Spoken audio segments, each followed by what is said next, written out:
Hello, welcome to Better English in Tacoma. My name is Linda, and today I'm going to be reading to you from The Story of God's Love for You by Sally Lloyd-Jones. We're going to be looking at chapter 42, which is entitled God Sends Help. It's about Pentecost, taken from Acts 1 through 5 and John chapter 15. Jesus' friends and helpers huddled together in a stuffy upstairs room. Even though it was sunny outside, the shutters were closed. The door was locked. "Wait in Jerusalem," Jesus had told them. "I am going to send you a special present. God's power is going to come into you. God's Holy Spirit is coming." So here they were, waiting. Actually, mostly what they were doing was just being scared and hiding. You can't blame them. Their best friend had left. The important people and leaders were after them, and Jesus had given them a job they didn't know how to do.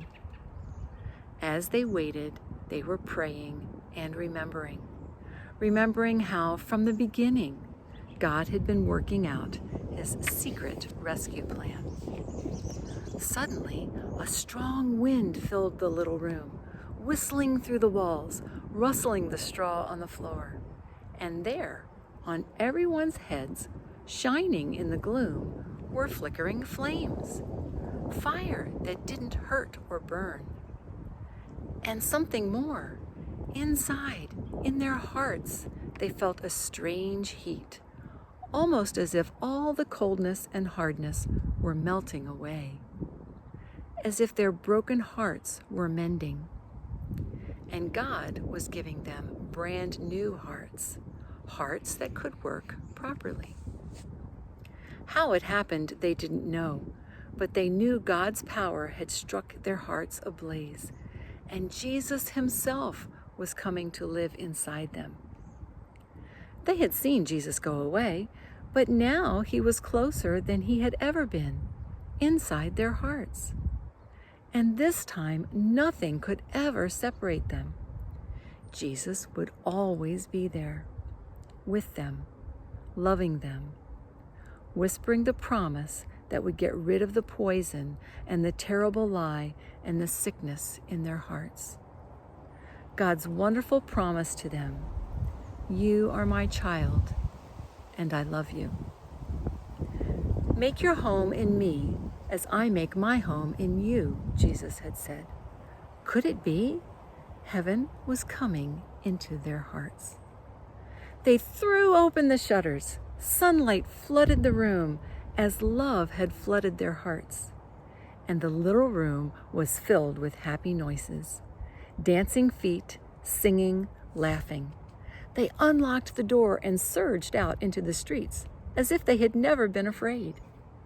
Peter spoke in a loud voice so everyone could hear. "Jesus died for you," he said, "because he loves you. But God made him alive again. He has rescued you."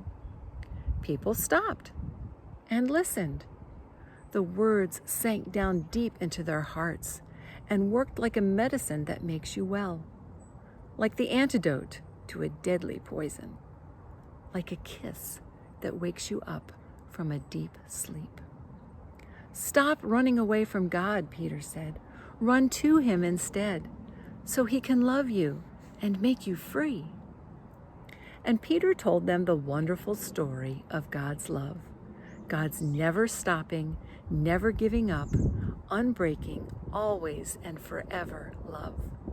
How Jesus had come, all that had happened.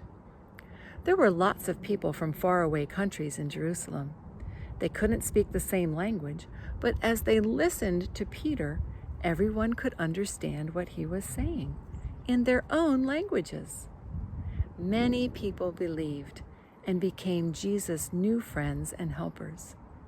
And the wonderful news of Jesus spread like sparks from a fire to villages, towns, cities. Every day, more and more people believed. And so it was that the family of God's children, his special people, grew. One man was watching. "I'll stop this," Saul said. But this was God's plan, and nothing in all the world would ever be able to stop it.